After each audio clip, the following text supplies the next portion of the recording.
नमस्कार, मैं सुनील गौतम कॉन्सेप्ट पर आपका स्वागत करता हूं। और साथियों, आज मैं आपके लिए लेकर आया हूं एक बहुत इंपॉर्टेंट टॉपिक। आज हम बात करेंगे कि हम अपनी जीके या जीएस को, जनरल नॉलेज, सामान्य ज्ञान या जनरल स्टडीज को अच्छा कैसे कर सकते हैं, उसको इम्प्रूव कैसे कर सकते हैं। तो चलिए वीडियो को स्टार्ट करते हैं। देखिए दोस्तों, आज के समय में लगभग हर नौजवान, हर युवा कॉम्पिटिटिव एग्ज़ाम की तैयारी करता है। भले कोई बैंकिंग की तैयारी कर रहा है, एसएससी की तैयारी कर रहा है, या कोई स्टेट पीसीएस है, यूपीएससी है, तो किसी न किसी एग्ज़ाम की हम तैयारी कर रहे होते हैं। और स्टूडेंट्स के सामने ये बड़ी समस्या होती है कि उनको जीके नहीं आती, वो जीके में बहुत पुअर होते हैं। हम जीके को अच्छा कैसे कर सकते हैं, इसके लिए दोस्तों हमें कुछ स्ट्रेटेजी अपनानी पड़ेंगी। जैसे कि हमें डायरेक्ट लूसेंट या किन पब्लिकेशन की बुक उठाने से पहले एनसीईआरटी को पढ़ना पड़ेगा। दोस्तों देखिए, 6ठी क्लास से लेकर 12वीं क्लास तक की जो एनसीईआरटी हैं, आप उनको पढ़िए, बार बार पढ़िए। और उसके बाद दोस्तों आप लूसेंट पढ़िए, या किन पब्लिकेशन की बुक पढ़नी है आपको, या फिर क्राउन की पढ़नी है, वो बाद में पढ़िए। पहले आप एनसीईआरटी को पढ़िए। अब आप कहोगे कि सर किस सब्जेक्ट के लिए कौन सी क्लास की एनसीईआरटी पढ़े, तो मैं लिख देता हूँ दोस्तों, ताकि आपको आसानी रहे। देखिए फ्रेंड्स, अगर आपको इतिहास की तैयारी करनी है, ठीक है, इतिहास आपको पढ़नी है, तो इतिहास के लिए कक्षा 6, 6ठी क्लास, 7वीं क्लास, 8वीं क्लास और 12वीं क्लास, 12वीं कक्षा या क्लास, इन 4 सालों की आपको एनसीईआरटी पढ़नी है, या इन 4 कक्षाओं की आपको एनसीईआरटी पढ़नी है। 6ठी क्लास की जब आप एनसीईआरटी पढ़ोगे दोस्तों, इसमें आप एंशिएंट इंडिया के बारे में पढ़ोगे, 7वीं में मिडाइवल इंडिया के बारे में पढ़ोगे, और 8वीं क्लास की एनसीईआरटी में आप मॉडर्न इंडिया के बारे में पढ़ोगे। और दोस्तों जो 12वीं क्लास की एनसीईआरटी है, इसके 3 पार्ट है। एक में वही प्राचीन भारत, एंशिएंट इंडिया, दूसरे में मिडाइवल इंडिया, और तीसरे में दोस्तों दोबारा इन्होंने मॉडर्न इंडिया कवर किया हुआ है। तो अगर आपको इतिहास आपका अच्छा करना है, तो आप 6ठी, 7वीं, 8वीं और 12वीं क्लास की एनसीईआरटी पढ़िए।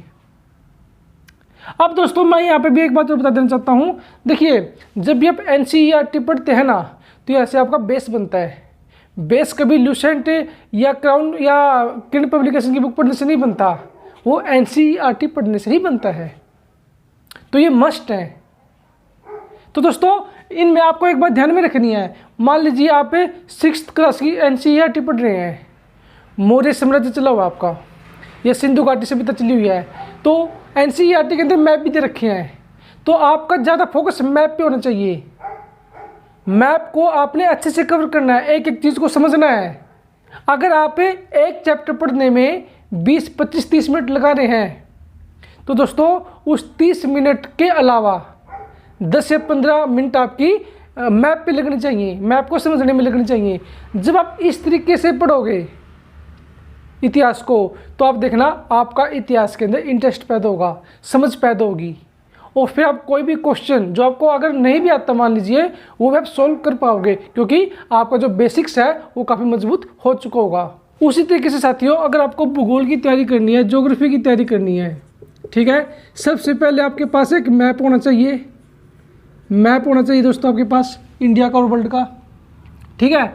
उसके बाद 6ठी से लेकर 12वीं क्लास की एनसीईआरटी आपको कवर करनी है। एनसीईआरटी आपको कवर करनी है 6ठी से 12वीं तक की। कुछ लोग बोलते हैं कि 9th क्लास से स्टार्ट करो, मैं कहूँगा आप 6ठी क्लास से स्टार्ट कीजिए, बहुत ज़बरदस्त बेसिक्स बनेंगे आपके। उसके अलावा साथियों देखिए, मान लीजिए आप कोई रिवर पढ़ते हैं, मान लीजिए आपने गंगा नदी के बारे में पढ़ा या ब्रह्मपुत्र नदी के बारे में पढ़ा, तो जैसे ही आपने वहाँ से पढ़ा, आपने मैप उठाना है। ब्रह्मपुत्र कहाँ से ओरिजिनेट होती है, कहाँ से फिर ये अरुणाचल प्रदेश के अंदर एंटर करती है, ठीक है, फिर कहाँ से ये आपकी बांग्लादेश के अंदर एंटर करती है। आपको मैप की दृष्टि से ही भूगोल पढ़ना है। आप सॉइल्स पढ़ते हैं, मिट्टी पढ़ते हैं, तो दोस्तों मैप पे देखिए, मैप में दिखाया हुआ है कि किस राज्य में कौन सी मिट्टी मिलती है। जब आपके दिमाग में इमेज बन जाएगी, तो वो आप फिर कभी भी नहीं भूलोगे। अगर आप बिना मैप के ज्योग्राफी पढ़ेंगे दोस्तों, वो रट्टा मारने वाली बात हो जाएगी। आप एक बार पढ़ोगे, कुछ टाइम बाद आप भूल जाओगे। तो बिना मैप के तो आपको ज्योग्राफी पढ़नी ही नहीं है। और छठी क्लास से 12वीं क्लास तक के आपको भूगोल या ज्योग्राफी पढ़नी है। उसके बाद दोस्तों आती है आपकी राजनीति, पॉलिटिक्स, हिस्ट्री, ज्योग्राफी, पॉलिटी आपकी 9th क्लास से लेकर 12वीं क्लास तक की आपको NCERT करनी है। 9th से 12th क्लास तक की, 6ठी 7वीं 8वीं को आप छोड़ सकते हैं। दोस्तों 9वीं से 12वीं क्लास की जब आप NCERT कर लोगे, अगर और नॉलेज आपको गेन करनी है लाइक UPSC के लिए या स्टेट PCS के लिए, तो फिर आप एम लक्ष्मीकांत की आप इंडियन पॉलिटी पढ़ सकते हैं। इसको बाइबल मानते हैं पॉलिटी का, लक्ष्मीकांत को, जो IAS के लिए तैयारी करते हैं बच्चे, UPSC के लिए, उनकी फेवरेट बुक है। तो आप एम लक्ष्मीकांत पढ़ सकते हैं जब आप 9th 10th 11th 12th की NCERT कवर कर ले तो। इसके अलावा दोस्तों अब बात करते हैं इकोनॉमिक्स की। ठीक है, अब बात करते हैं हमें अर्थव्यवस्था की या इकोनॉमिक्स की। तो दोस्तों अर्थव्यवस्था या इकोनॉमिक्स के लिए आप 9th से 12th क्लास की NCERT कवर करेंगे। 9th से 12th क्लास की NCERT आप भारतीय अर्थव्यवस्था के लिए कवर करेंगे। इससे आपके जो बेसिक्स हैं वो अच्छे क्लियर होंगे। और साथियों साथ ही साथ में आपको करंट अफेयर पे नज़र रखनी है। करंट अफेयर पे आपको नज़र रखनी है। जैसे कि हर साल आपका इकोनॉमिक सर्वे भारत सरकार जारी करती है या अपना बजट जारी करती है, तो उसको अच्छे से कवर करना है। इसके अलावा आपको कोई भी बुक और पढ़ने की ज़रूरत नहीं है। तो दोस्तों ये 4 सब्जेक्ट हैं जो किसी भी एग्ज़ाम के लिए बहुत महत्वपूर्ण है। इसके अलावा आपको एक हिंदी का न्यूज़पेपर या फिर इंग्लिश का न्यूज़पेपर डेली पढ़ना है।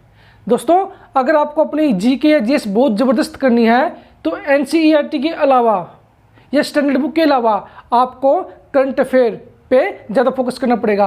और करंट अफेयर कहाँ से अच्छा कवर हो सकता है? आपका अखबार से, न्यूज़पेपर से। अगर मैं बात करूँ हिंदी मीडियम वालों के लिए, तो दैनिक जागरण और जनसत्ता सबसे बेस्ट अखबार है। अगर आप अपने घर मंगवा सकते तो बेस्ट है, अदरवाइज आप इनकी ऐप डाउनलोड कर लीजिए, दैनिक जागरण की, जनसत्ता की, ये जो आपको ठीक लगे तो आप गूगल प्ले से इनकी ऐप पे डाउनलोड कर सकते हैं। और दोस्तों वहाँ पर ई-पेपर का ऑप्शन होता है, वहाँ पे जाके आप इनको पढ़ सकते हैं, फ्री ऑफ कॉस्ट है। और दोस्तों अखबार पढ़ना ज़रूरी है। अगर आप इंग्लिश का न्यूज़पेपर चाहते हैं कि मैं इंग्लिश का न्यूज़पेपर कवर करूँ, तो आप इंडियन एक्सप्रेस को पढ़िए, सबसे बेस्ट रहेगा। द हिंदू को मत पढ़िए दोस्तों।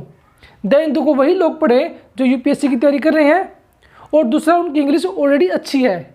द हिंदू तभी अच्छा है क्योंकि दोस्तों जो उसकी लैंग्वेज है वो काफ़ी हार्ड है। लेकिन जिनकी इंग्लिश ठीक ठाक है या वीक है, ओके, तो वो इंडियन एक्सप्रेस पढ़ सकते हैं। द इंडियन एक्सप्रेस काफ़ी अच्छा अखबार है। और दोस्तों द हिंदू के लेवल का ही लगा लीजिए आप नॉलेज के मामले में। या फिर कोई एक मैगजीन आप कवर कर सकते हैं। अगर आप UPSC की तैयारी नहीं कर रहे हैं तो दोस्तों जो आपकी ये मैगजीन है प्रतियोगिता दर्पण, वो काफ़ी बेस्ट मैगजीन है, आप उसको पढ़िए। या फिर अरिहंत की आती है, आप उसको कवर कर सकते हैं। मेरा कहने का मतलब ये है दोस्तों, आपको करंट अफेयर पे मोर फोकस करना पड़ेगा। और एक तरीका मैं आपको बता देता हूँ। मान लीजिए आपने इजराइल के बारे में अखबार में कोई न्यूज़ पढ़ी, तो दोस्तों आपको ये पता करना है कि इजराइल कहाँ है, किस महाद्वीप में या कॉन्टिनेंट में है। ये आपके दिमाग में क्वेश्चन आना चाहिए। उसके अलावा ठीक है, इसके पास कौन से सागर या महासागर पड़ते हैं। ठीक है, सागर या महासागर पड़ते हैं। इसके अलावा इसके आसपास कौन से देश हैं, किन किन देश की सीमाएं इजराइल के साथ लगती हैं। ठीक है, उसके अलावा दोस्तों इजराइल के बारे में बेसिक बातें। तो जब मान लीजिए आप कोई भी टॉपिक पढ़ते हैं, जैसे मैंने आपको इजराइल का एग्जांपल दिया, जैसे आपने इजराइल की कोई न्यूज़ सुनी तो आप खुद सोचना कि इजराइल कहाँ हो सकता है। मैप उठाइए, देखिए उसमें कौन से सागर महासागर उसके पास लगते हैं। ठीक है, कौन से देश की सीमाएं उसके साथ लगती हैं। तो फ्रेंड्स जब आप इस तरीके से जीके को कवर करेंगे, आप 5-6 महीने में देखना आपकी जीके या जीएस बहुत ज़बरदस्त हो जाएगी, खान सर की तरह। हो सकता है खान सर की तरह होने में तो आपको 2-3 साल लग जाए या ज़्यादा टाइम लग जाए, लेकिन दोस्तों आपकी जीके या जीएस बहुत अच्छे लेवल की हो जाएगी। ठीक है, आपको रट्टे मारने की भी जरूरत नहीं पड़ेगी, क्योंकि आपको चीज़ें को रिलेट करके पढ़नी है और अच्छे से पढ़नी है, पॉइंट टू पॉइंट नहीं पढ़नी। अगर फ्रेंड्स आप ये चीज़ें अपनाएंगे तो आप देखना कुछ टाइम बाद आपकी जीके या जीएस काफ़ी अच्छी मिलेगी और आप किसी भी एग्ज़ाम को अच्छे से क्लियर कर सकते हैं। अगर इसके अलावा कोई भी क्वेरी आपकी, आप कमेंट बॉक्स में जाकर पूछ सकते हैं। आज के लिए इतना ही, thank you, have a nice day.